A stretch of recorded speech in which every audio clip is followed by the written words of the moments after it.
Good morning. I'd like to call to order the special meeting of the Oklahoma City Metropolitan Area Public Schools Trust. First order of business is to approve the minutes of the January 5th, 2010 meeting of the Trust. And I'd recognize a motion to that effect. I move. Is there a second? Second. Moved and seconded. All in favor, please say aye. Aye. Opposed by like sign. Thank you.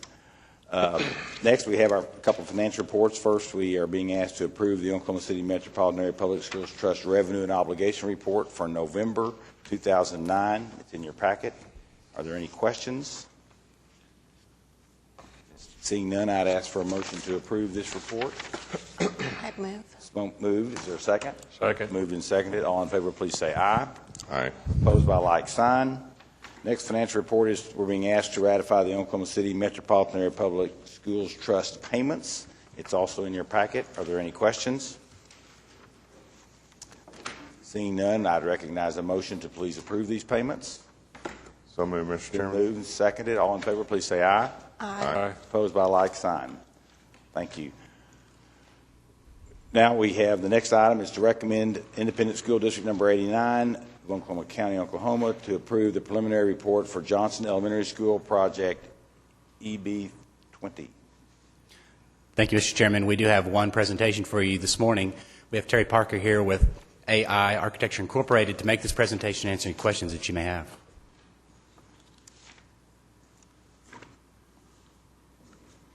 Good morning. I'm Terry Parker with Architecture Incorporated. Morning. Doing the project for Johnson Elementary, the renovation for it. I'll try to be as brief as I can, run through this with and entertain questions at the end. The project scope of work is defined to us as listed on the column on the left. In visiting the site, we found some additional situations on the right which we needed to address. Just briefly to kind of hit the highlights, basically the major things in the school that we were asked to replace all the windows and doors on the exterior of the building. Basically gets all new interior finishes, paint on the walls, new flooring materials. Some kitchen equipment is asked to be replaced, marker board upgrades and things like that in the classrooms. This is the site plan of the building. On the site, the two major items that we were asked to address were some ADA issues and the parking lot, which is located at the southeast of the building, which is the main parking lot where the building entrance is.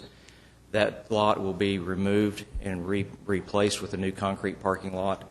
All of the ADA ramps around the building on the site and leading out from the classrooms on the north that go to the playground, that entire sidewalk area will be removed and replaced and made ADA compliant. One of the problems with the building was that the staff and everybody told us that you couldn't really see the entrance to the building. When you drive around the building, you couldn't tell where to go in. So part of the window replacement and door replacement project, we're trying to make it where the entry is a defined entry. This is a rendering of the entrance now of the building. You see the new treatment to the windows, some new metal fascia panel, and the entrance is now defined with a sign and a flagpole that leads you directly into the building. Around the building, the exterior, again, the window replacements, the main challenge with the window replacements is the windows are very tall. They go from 2'6" above the floor to 11 foot above the floor. The ceilings in the building are all at about 8 feet, which means when the ceilings get over to the edge of the building, they kick up at an angle. So to help eliminate that and save some costs, we opted to put in the windows up to 8 feet, and from that level on up, go with the metal fascia panel framed in with some cold form metal framing. A little more cost efficient. And it allows us to correct the ceiling problem on the interior of the building and gets the new windows, plus it upgrades the entire look of the exterior of the building. And one other item was on the south side of the building. We were asked to enlarge a canopy that exists for the special needs children's pickup and drop off, and that's what this rendering is of. Again, overall views of the exterior of the building with the new metal fascia, the new windows, the new canopy. The floor plan, there really was not a lot of interior work. We reworked the administrative area, again, at the main entrance of the building, which is located on the east side there, down toward the south end. Added some storage per the programmed requirements. Divided the media center into the various computer lab and media center and offices and storage and the things needed for the media center. rearranged all the rooms, redefined all the rooms for the various grades and the special needs requirements for the school. This is just an enlarged plan of the administration area. Right now, the administration area is 2 small rooms, and the principal's office and conference room is actually a classroom. So we're encompassing that area and just redefining everything, new walls and ceiling to make it a functional administration area that meets the district's requirements for spaces. Finishes, since our last meeting, we met with the staff twice. We picked finishes, defined colors. The colors are fairly muted. That is at their request. They do have a number of special needs students in the school now and will continue to have a considerable number of them. Bright colors are not a good thing for their special needs students, so we kept everything fairly muted and fairly soft. Have some paint accent colors, carpet in the areas that will get carpet, and then, of course, new VCT in the hallways and in the classrooms. This is a design for the floor in the cafeteria area, giving it a little bit of a playful look. In the corridors, the school has about 8 different levels of floor. All those levels are connected with ramps currently, and they are actually ADA compliant. So what we were doing in those corridors is defining those ramp areas. Right now, you just basically walk, and the next thing you know, you're kind of on a ramp. So we used a border, a dark border of tile and a light field of tile to accent those ramp areas so that visually you can see them coming as you're going down the corridor. And the VCT that we're putting on the ramps is a slip-resistant tile as opposed to just standard VCT. This is a little rendering of the way the administration area will look now. Again, part of the problem existing is you could walk into the building at any point and you were just in the building. You didn't have to go through the office. The folks in the office couldn't even see the front doors. They don't know when anybody comes in. So we're creating a new vestibule that directs people through the administration office before they actually enter into the building, and adding some windows and some aluminum doors in that area, and this is kind of what that will look like. This is a view down one of those corridors. You can see the couple of ramps with the borders on them. Helps define the ramps. We're also dropping a gypsum board element above the ramps, again, visually to just help define those ramps. Where we stand right now with the cost estimate, we've been tasked to define a number of alternates because it appears we're very tight on the budget. Right now, our estimated cost is at $1.872 million. Some alternates that we've defined are replacing all of the ceiling tiles in the building, not just the ones in the areas where we're modifying the ceiling. That estimated cost is about $75,000. Alternate number 2 is replace all the classroom millwork. Some of the millwork is not in very good repair. They have a little bit of termite damage. Could be painted and reused. It's not that bad, but they have requested us to look at replacing all the millwork, which we have defined as an alternate of about $94 million, or $94,000, I'm sorry. Alternate number 3 is some new playground equipment, $55,600. And alternate number 4 is new horizontal blinds on all the exterior windows. And again, that's $28,000. So, our project schedule, we are pushing real hard for the project to get started when school ends this year. The replacement of the windows and all the outside work is going to be very disruptive. We would like for that work to take place during the summer. The rest of the interior work can be done by staging classes in and out of the temporary buildings that they have on site now. And then at the end of the project, the temporary buildings will go away. So our schedule right now is to shoot for bidding sometime in April to early May, start construction, and the construction will be about a 14 or 15-month process. I believe that's it. Any questions? Are there any questions? Thank you. Thank you for your time. I would recognize a motion that we recommend the report to the school district. So moved. It's been moved. Is there a second? Second. Moved and seconded. All in favor, please say aye. Aye. Opposed by like sign. Thank you. Next item is to approve the final plan and specifications for Eugene Field Elementary School roof and authorize the Secretary to advertise for bids to be received February 23, 2010, project ES 50A. Thank you, Mr. Chairman. There are actually two projects at Eugene Field. There is the larger project that will be coming before you for bids later, but we are aware of a significant roofing issue at that school. It tasked the architect to do an early set of plans to get that roof replaced. The school is currently taking on water nearly every rain event, and this will allow that to be fixed soon, over the summer basically, so that when they arrive next fall, it'll be a dry building. Estimated cost is $775,000. TAP architecture is our architectural record. Bids would be received on February 23rd, and we recommend approval. Other questions? Has anything else been done at this school? Up to Not yet, this but time?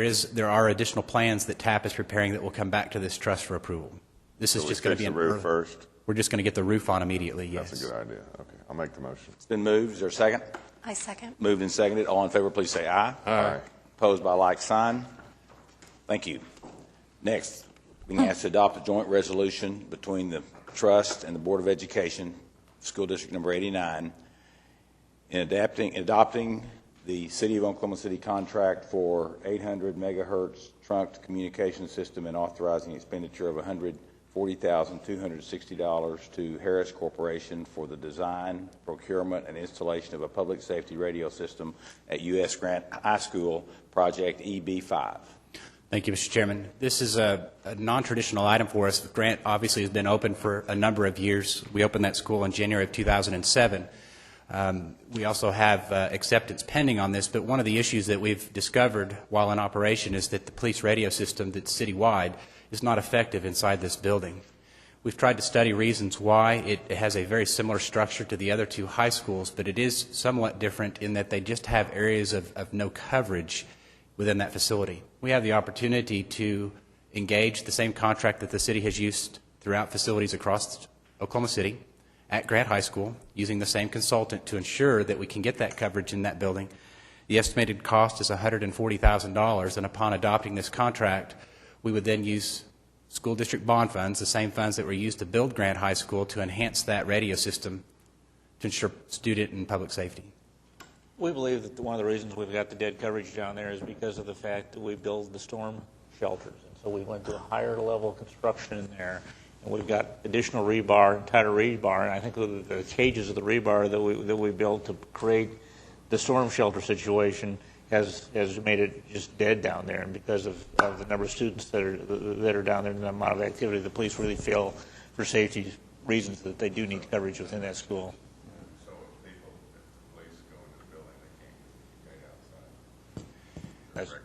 That's correct.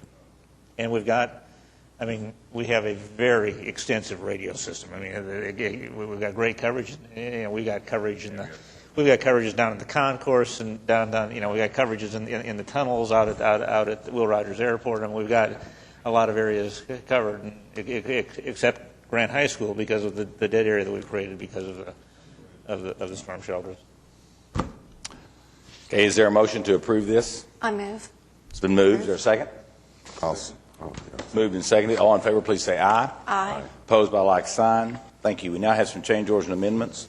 First one is to recommend the Board of Education, Independent School District Number 89, approve amendment number 1 to the contract for architectural services for Capitol Hill High School, which is an increase of $98,900, project EB13. Thank you, Mr. Chairman.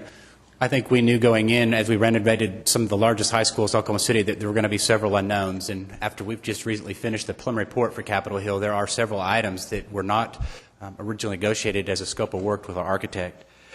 These included several things such as demolition of additional buildings on site, some food laboratory renovations, additional parking, stadium structural surveys, and a variety of other scope of work items that are just necessary for us to finish plans and ensure that that facility is upgraded to the same level that we've done the others. We've renegotiated the contract with Meyer Architects. It's an increase of $98,900. Work is actually already underway on this. They're maintaining that schedule, but we are recommending approval of this contract amendment to incorporate that additional scope of work to be included in the plans and specs for the school. Questions? Rick, what is the stadium improvements consist of?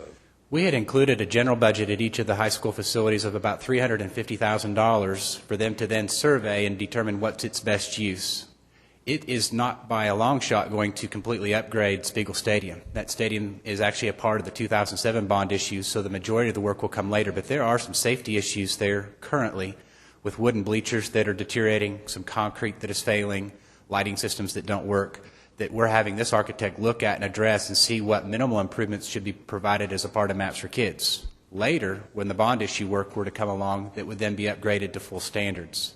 But really mostly safety issues so that they can at least practice at the facility and maybe hold some basic, competitive events there. Thank you. Other questions? Is there a motion for approval? I move. So move. It's been moved and seconded. All in favor, please say aye. Aye. Aye. Opposed by like sign. Thank you. Next, recommend the Board of Education of Independent School District Number 89, Amendment Number 1 to the contract for architectural services for Northeast Academy for Health Sciences and Engineering, an increase of $78,559, project EB15. Thank you. Very similar to Capitol Hill, we've just recently completed the plan report for this school, and the issues that arise that are outside the original scope of work are additional roof replacements, storm drainage improvements, fire sprinkler system, some kitchen heating and cooling, and window repair and replacement as well. Again, they've done a complete survey of these schools, and these were just a list of items that weren't included on that original site and facilities assessment. So we've negotiated this fee, and we're recommending approval. Other questions?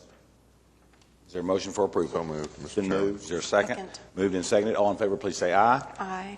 Opposed by like sign. Thank you. Finally, we want to recommend the Board of Education of Independent School District Number 89 approve change order number 21 for U.S. Grant High School, a decrease of $4,239, accept the project and place the maintenance bond into effect, project EB5. Thank you, Mr. Chairman. This one's been a long time coming. We finally reached a point of where we're able to accept the Grant High School project. There are two outstanding issues, and the first we've already covered today, which is the police radio system.